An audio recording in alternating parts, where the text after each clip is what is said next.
Bonjour et bienvenue dans ce tutoriel concernant le bloc fonction FB Drive Post Control qui permet par exemple la commande en position d'un moteur asynchrone.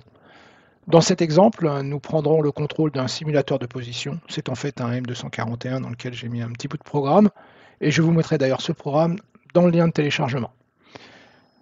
Le principe est de dire on envoie la vitesse, que ce soit une commande analogique ou une commande via un réseau, et en retour, on récupère la position, que ce soit un codeur incrémental qui serait branché sur la DB15 d'un M262 ou un codeur SSI sur le même connecteur, ou alors via de la communication, Ethernet IP, Modbus TCP, peu importe la façon dont on récupère la donnée.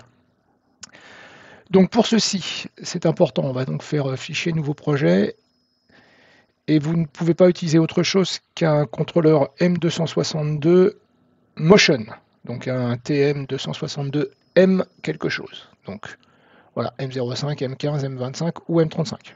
Dans mon cas, j'ai un M15, donc je clique dessus, MEV2.2.2, M262, FB Drive Post Control. Voilà.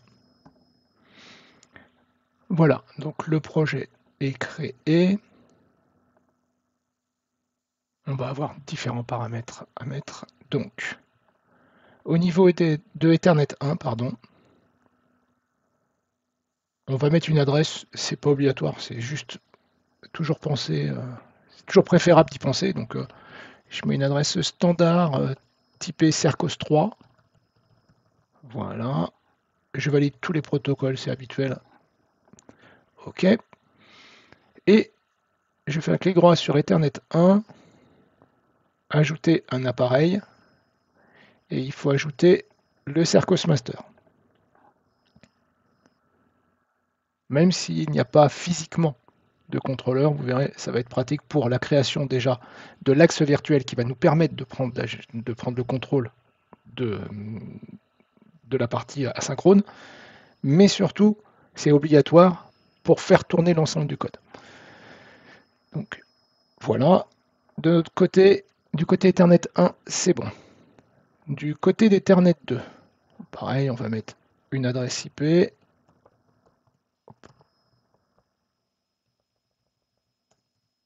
Là. Voilà. Comme d'habitude, je rajoute tous les protocoles. On reviendra pour le paramétrage de la communication avec le M241, mon simulateur. On reviendra plus tard dessus. Pour l'instant, on va laisser comme ça. Donc on va fermer les deux onglets. Sur application, on va maintenant ajouter un axe pour avoir du code tout près. Donc, clic droit sur application, ajouter une fonction à partir du modèle. Ici, donc, je vais l'appeler axe asynchrone, puisque c'est pratique. Je sélectionne Cercos Device Modules, je mets un Lexium 32 Cercos. Voilà. Au niveau du paramétrage, donc je ne vais pas mettre de limite. Voilà, je vais tout désactiver. Voilà, on part sur un axe assez simple. Et je fais OK.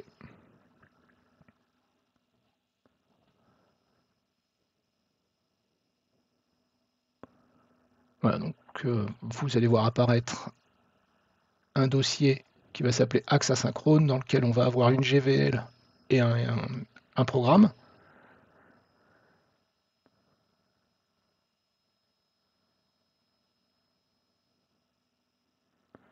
Voilà. La fenêtre va bientôt se fermer. C'est fait. Voilà. Et maintenant, cet axe-là, on va le supprimer, parce qu'on n'en a pas besoin en fait, on n'a pas besoin d'un Lexium 32, on va le supprimer, et puis on va remplacer, là où on va avoir des erreurs, bien sûr, on va se créer des erreurs, on va remplacer les appels à cet axe à un axe virtuel qu'on va créer. Donc j'ai fait supprimer directement sur le Lexium 32, voilà, il y a plein d'erreurs, pas grave. Je vais dans la GVL, ici, j'insère donc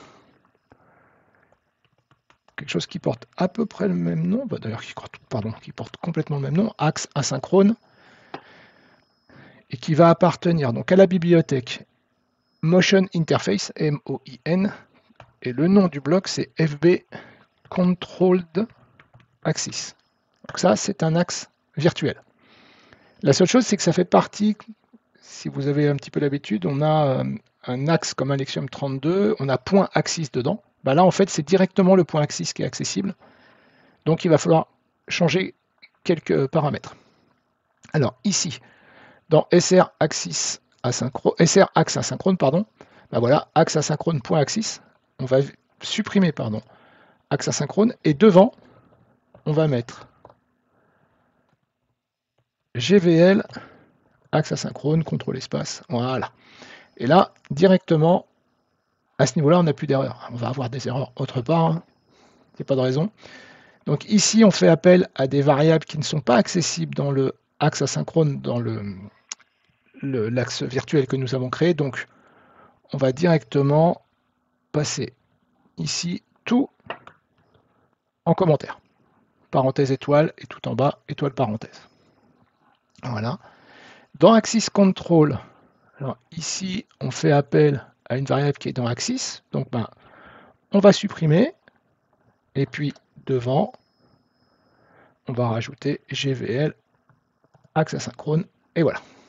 Et là, du coup, plus d'erreur sur Access Control. On va dans Axis State.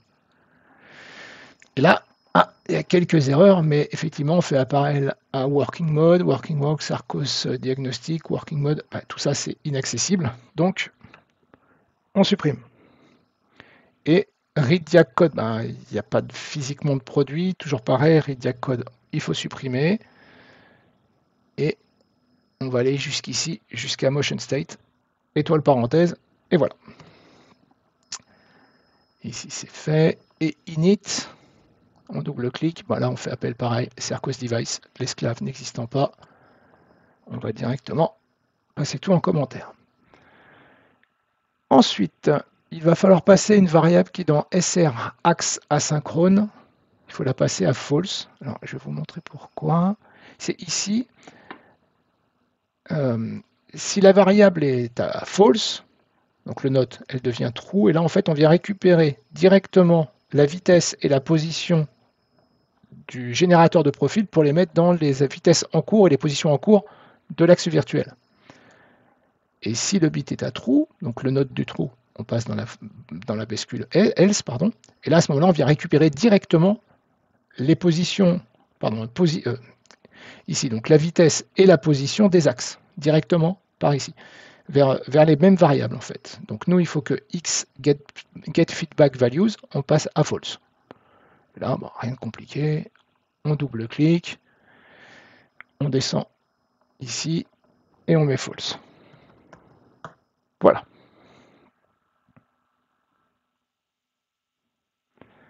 Ensuite, donc les données que l'on va échanger entre le simulateur et l'automate, et le M262, pardon, donc on va vouloir récupérer une position qui sera un double entier, et on émettra également une vitesse qui va être un double entier. Sauf que la communication est en mode bus, donc on va devoir passer par des registres, c'est-à-dire des Word. Mais rien de grave, on va faire une union pour passer dans la même zone mémoire, soit un tableau de Word, soit un DINT.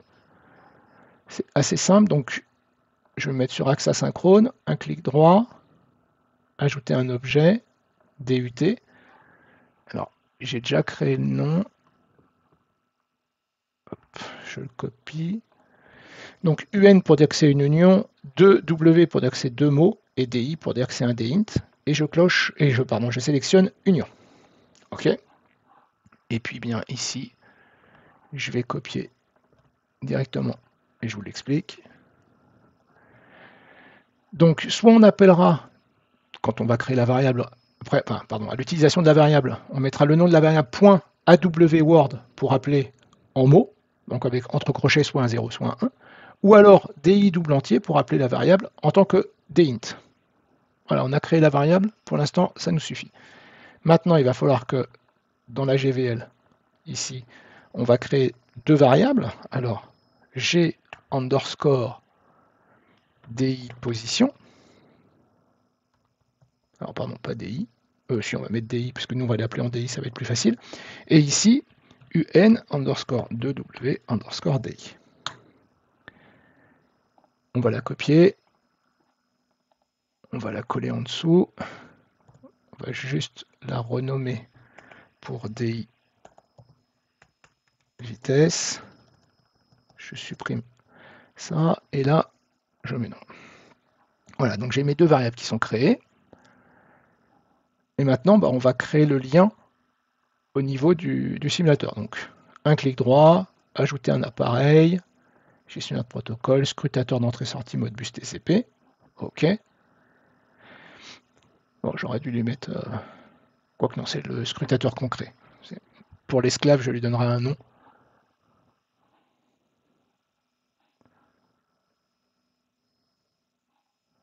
Voilà. Donc maintenant, le scrutateur, je vais aller dans Other, esclave Modbus TCP générique, on va l'appeler simulateur position, ajouter.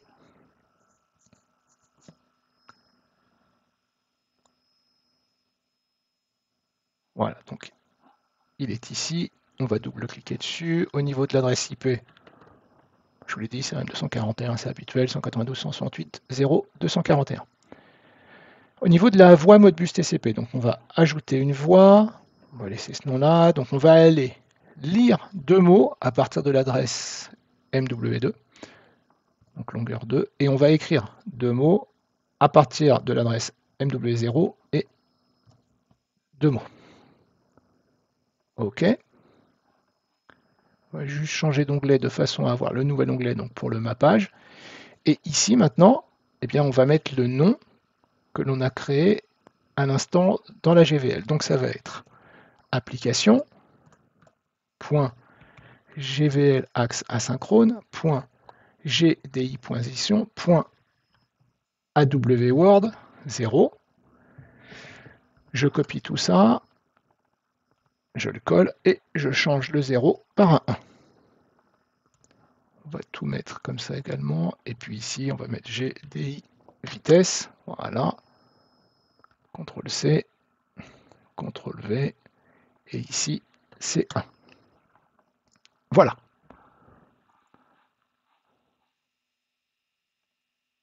Maintenant, chose importante, il va falloir ajouter la bibliothèque qui va faire appel au FB Drive Post Control. Donc, dans le jeu gestionnaire de bibliothèque, ajouter bibliothèque, et ici, FB underscore Drive Post Control. Alors, même si vous n'avez pas le temps de le taper en entier, vous tapez Post Control ou FB underscore Drive, il va le trouver. Là, c'est juste que ça va être plus rapide à le chercher. Et donc, ça va faire partie d'une bibliothèque qui s'appelle EXM, qui veut dire Extended Motion. On va le trouver quand on aura la réponse, on le verra ici. Écrit.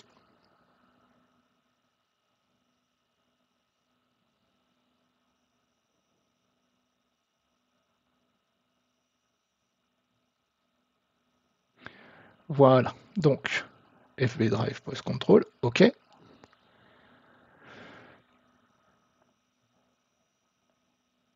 Voilà. Donc, vous voyez que dans cette bibliothèque, il n'y a qu'un seul FB. Alors, il y a des méthodes ainsi que des propriétés. Je ne vais pas les utiliser.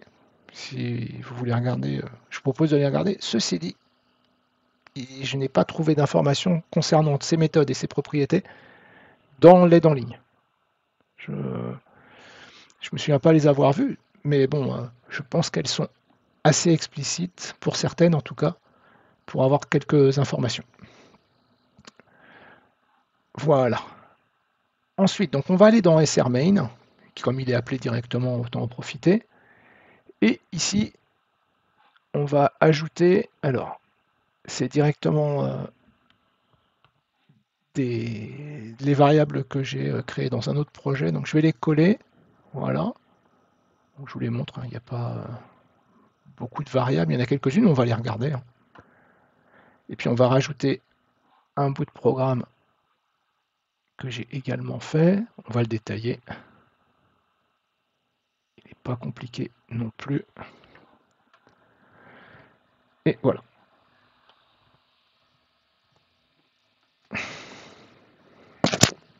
Pardon. Donc ici, je viens juste récupérer un état d'une variable qui vient du bloc qui est juste en dessous pour aller mettre en run, enfin en power enable, l'axe virtuel qui est déclaré. Donc ici, c'est la gestion de notre FB Drive Post Control, donc avec comme axe l'axe virtuel que l'on a créé, le enable qui est ici, la position en cours qui vient de notre GDI position.di double entier, un gain pour la boucle de position, vous verrez, on va la regarder, un temps mort qui est en fait un temps qui correspondrait à un temps de com entre ce avec quoi on communique et le M262. Donc, ça peut servir de retard, entre guillemets. Ici, donc la position max autorisée, la différence de position max autorisée, l'erreur de poursuite, pardon. Ici, les vitesses max et mini de notre axe. Le feed forward, c'est le gain de la boucle en vitesse. Ici, la résolution incrémentale et ici la correspondance dans notre position. C'est-à-dire, vous verrez dans l'exemple, on va être sur un axe qui va faire 5 mm quand notre codeur fait 2000 points. Voilà. C'est important juste voilà, de savoir. Là, de l'inversion de sens, si on a besoin. Les deux variables qui suivent donc, viennent en fait du variateur. Par exemple, s'il y a une erreur sur le variateur, ben, on peut la rentrer en tant qu'entrée physique sur l'automate, sur le M262, pour une information.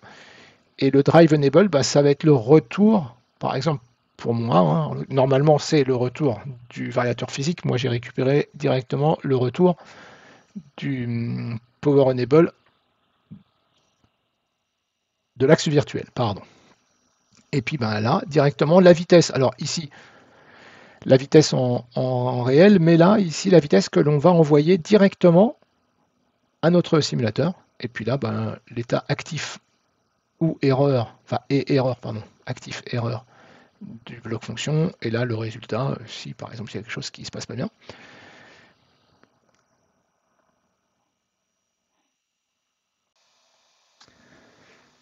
Donc, maintenant qu'on a vu le FB Drive Post Control, c'est juste vous montrer un petit graph set qui va nous permettre de faire des séquences. Donc, je mets le bit xgo à true, on vient écrire des positions à atteindre. On attend d'avoir le done et d'avoir une vitesse nulle et d'être arrivé à notre position. Et à ce moment-là, donc quand on sera à l'étape 20, on attendra un tout petit peu, 2 secondes. On repart à la position 0, on attend d'avoir terminé, et puis on va à l'étape 40, à l'étape 40, on attend 2 secondes, et on repart à l'étape 0, et on attend de relancer un autre mouvement. Le but étant de vous montrer, justement en paramétrant le gain ici, quelle est la conséquence d'avoir un gain trop important. Vous vous en doutez, ça va osciller. Donc voilà.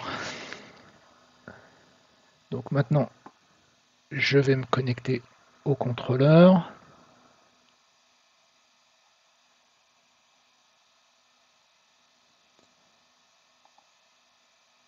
Voilà.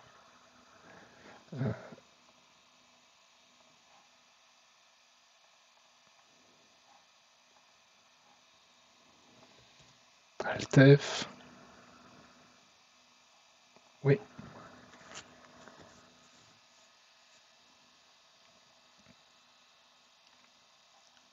Oui.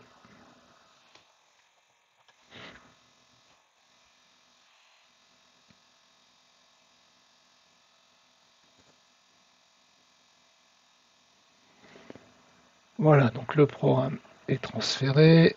Je me mets en run. On voit que directement la connexion s'est bien passée avec le simulateur. Au niveau de Cercos, donc Cercos est démarré, vous voyez que j'ai un triangle ici, ça veut dire que rien n'est connecté en l'occurrence. Si je vais dans diagnostic, on va voir que rien n'est connecté sur Ethernet 1. Voilà, ETH1 link down, mais c'est pas grave. Hein. Nous, ce qui est important, c'est que Cercos Master tourne. Voilà. Ok.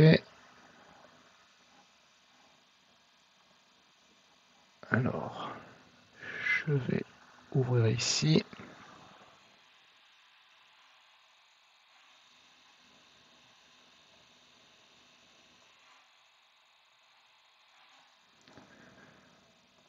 Voilà, on va dézoomer ici pour avoir un petit peu tout le monde. Ça. Je vais fermer donc tous les éditeurs sauf celui-ci et je vais réouvrir SRMain.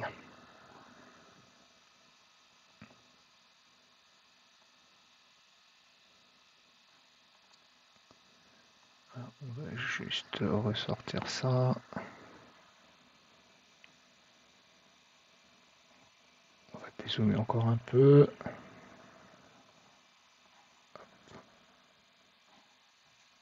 On va le déplacer. Voilà. Et je vais sortir aussi le SRMain.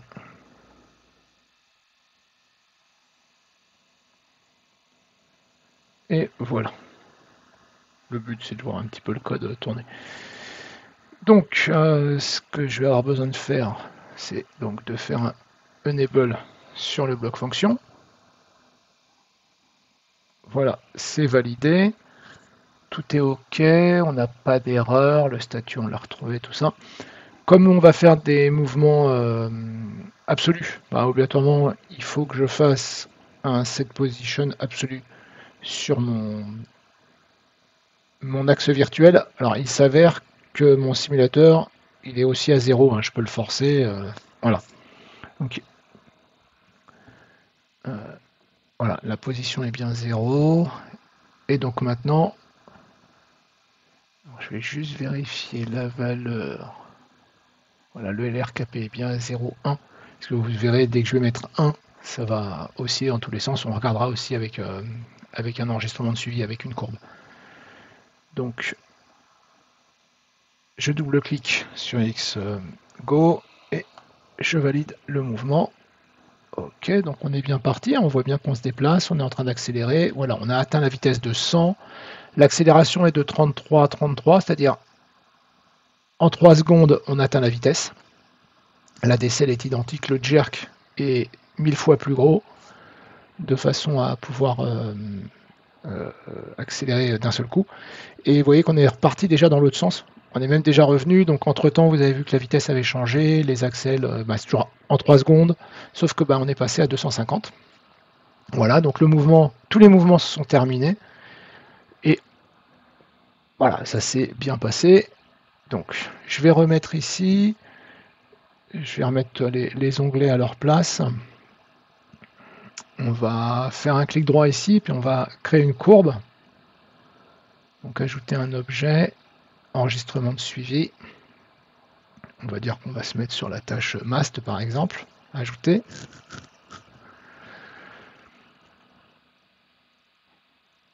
Alors on va réduire un petit peu de façon à pouvoir avoir de la place au niveau de la courbe. Donc au niveau de la courbe, ce que je vais faire, c'est que je vais demander à avoir la position du mètre virtuel. Donc là, ça va être axe asynchrone point. C'est bizarre qu'il ne me le propose pas. On va faire ça, application, axe asynchrone, GVL, axe asynchrone, et là, LR position. Voilà. Et on va rajouter la position que l'on récupère. Donc GVL axe asynchrone point GDI position point DI double entier. Ok. On va afficher les deux sur deux courbes. Voilà. Je mets ça comme ça. Hop, non, c'est pas ça que je voulais faire, pardon. On va afficher la trace. Et ici, dans surveillance 1, on va demander srmain. Xgo, voilà, et puis on va rajouter srmain.lrkp.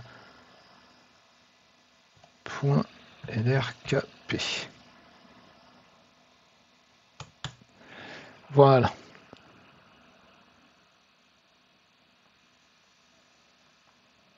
Ok, je relance une trace.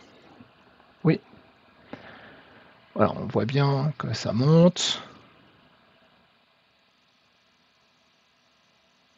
Et vous voyez une différence au niveau des échelles. Et en fait, c'est dû tout simplement à la mise à l'échelle justement je vais attendre que ça soit terminé et puis on ira voir assez vite. Donc là, on voit le délai. Hein. C'est un délai que j'ai créé moi-même volontairement. Ok, allez, on arrête ça.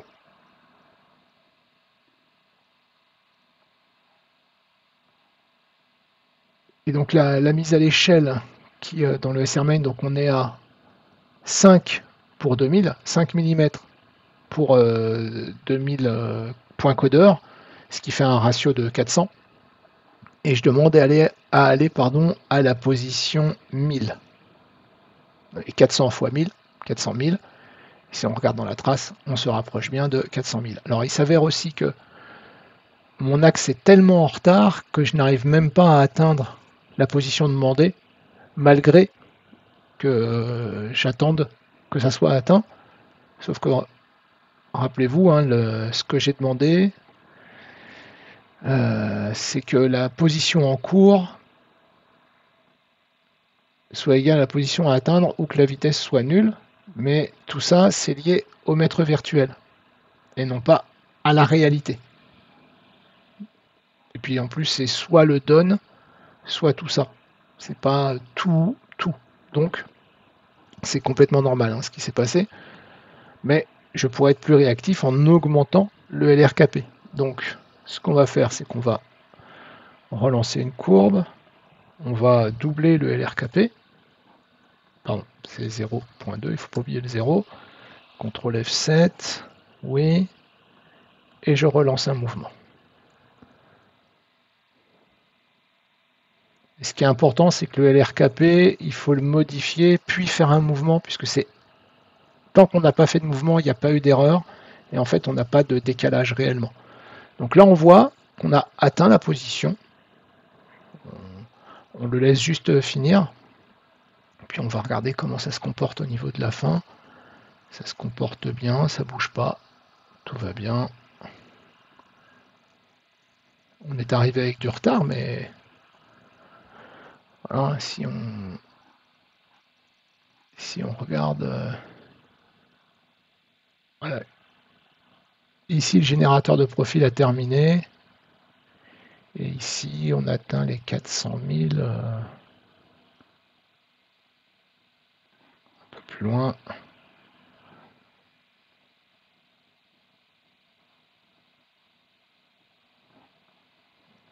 Les atteint-on?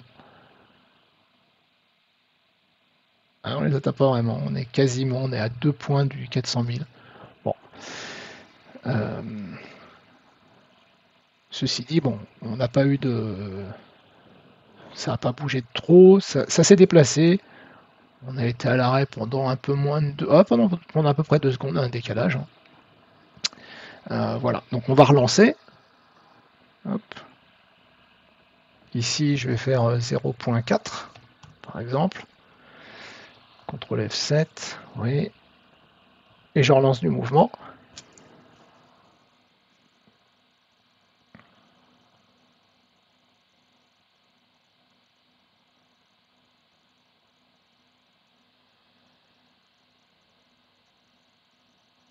Voilà, là, on voit qu'on a eu du dépassement. Et après, il faut relativiser à notre dépassement, à combien il correspond. Mais voilà, On va arrêter et puis on va regarder ce que ça représente comme dépassement.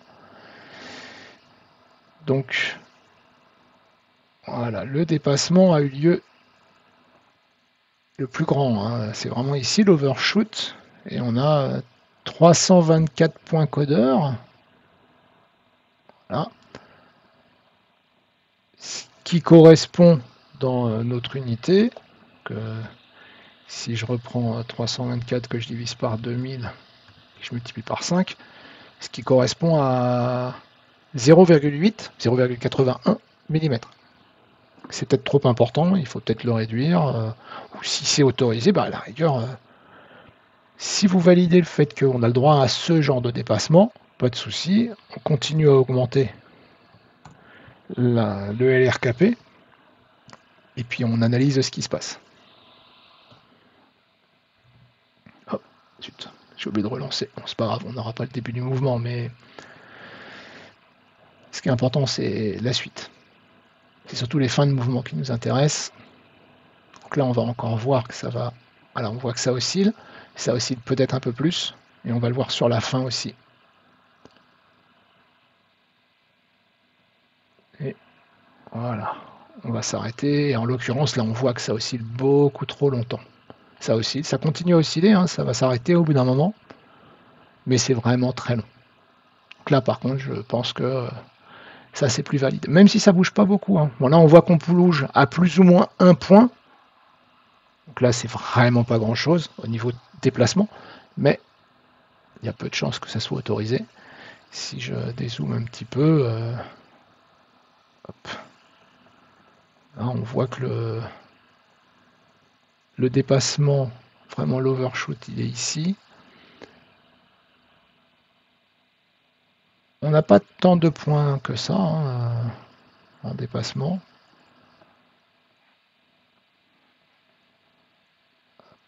Voilà. Dans les 300, 299, c'est pas tant que ça. Mais là, c'est à 0. Si je regarde le dépassement ici, voilà.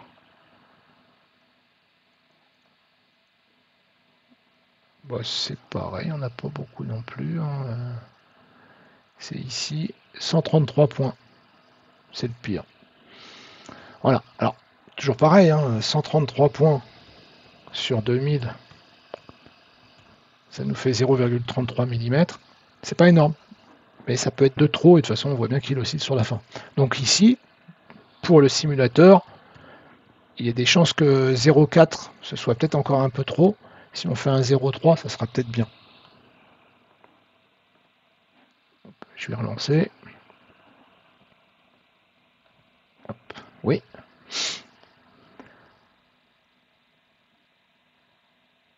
Et j'ai pas mis de feed forward, et c'est important, le feed forward, ça permettrait donc de gagner du temps. C'est-à-dire on accélérerait plus, on gagnerait plus vite en vitesse en fait. Voilà, c'est plutôt ça. Donc là, on voit qu'on a encore eu un petit dépassement très léger. Après, j'ai un simulateur qui est vraiment pas bon du tout, hein. C'est vraiment volontairement pas bon. Et donc là, si je l'arrête, on voit qu'on a été, on a eu un overshoot ici à 175. Voilà, donc c'est pas beaucoup non plus. Voilà, donc comme prévu, hein, je vous mets les programmes comme d'habitude accessibles dans la description. Et ce tutoriel est maintenant terminé.